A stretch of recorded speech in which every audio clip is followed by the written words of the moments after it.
This is Gas 101 for general chemistry, and we are going to talk first about the 4 variables of gases and then the gas laws. And your homework is the worksheets Gas 1 and 2, and those will be due on Monday, June 15th. And I apologize for the tardiness of this video. It's very tardy. It should have been posted on Monday, last Monday. Okay. So we're going to start off with these 3 words: solid, liquid, gas. And we want to understand that substances can exist in one of these 3 states of matter. And that a solid is where the molecules are close together, they're packed close together. These little circles would represent molecules. And we would know that solid water we call ice. That's our common name for ice. And then with a liquid, the molecules are still packed close together, but they can move. They can slide past each other.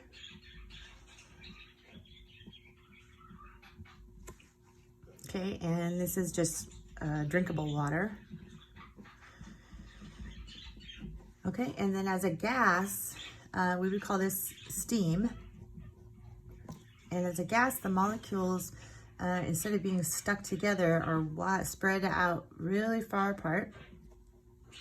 And they're moving really, really fast in one direction until they run into something, and then they turn around and go the other direction.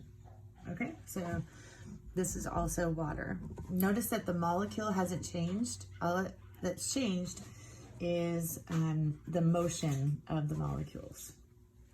So we would say this is lower energy, and gases are higher energy. And the topic for this section of chemistry is gases.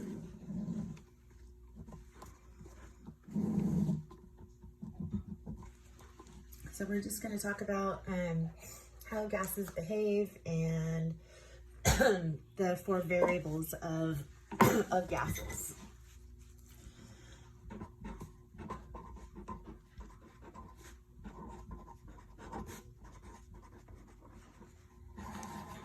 Okay, so a variable is something that, like a characteristic that could change something about the system. And we're going to start with volume.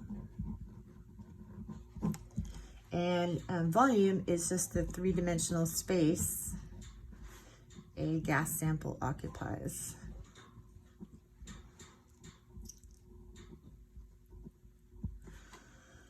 So physically, how large is it? And this is usually measured in liters or milliliters. You also might see it expressed in centimeters cubed. And we show volume with a capital V. Okay, and then we have temperature.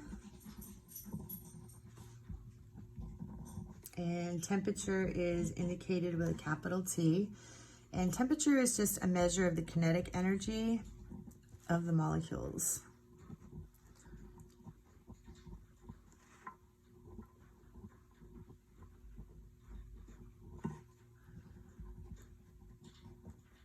Okay, so we want to remember that higher temperatures equals more kinetic energy.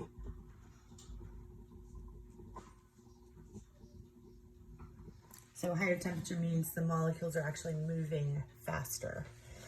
And one other thing that you want to remember with temperatures is that with gases, we use the Kelvin scale.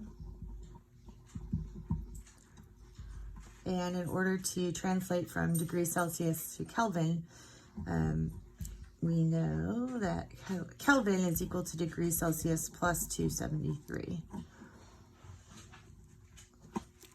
Because negative 273 Celsius is called absolute zero. And if you're interested in any more explanation on that, feel free to Google absolute zero.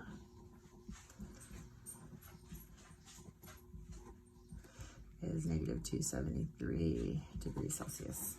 Okay, so we have volume and temperature. And the third one is moles. And we show moles with a cursive lowercase n. And this is a measure of the number of particles in a gas sample.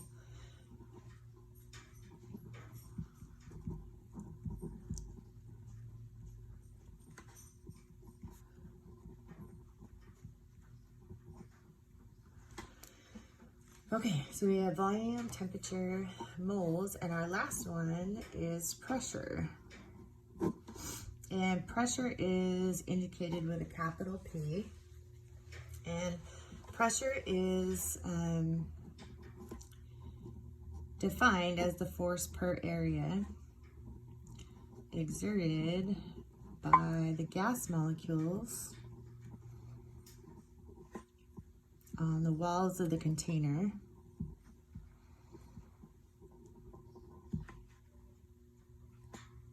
the sample occupies. Okay, so if you can envision millions and millions of gas molecules moving really fast, and when they crash into the walls of the container, maybe a flask or a balloon, every time that a molecule runs into the walls of the container, it exerts a small force. So if you have millions and millions and millions of gas molecules and they're all crashing into the walls of the container, then they're going to exert a pressure, a measurable pressure. And I'm actually going to come back up here with the pressure and talk a little bit more about this. Pressure is measured in different units. And probably the one that you've heard before is PSI, which is pounds per square inch.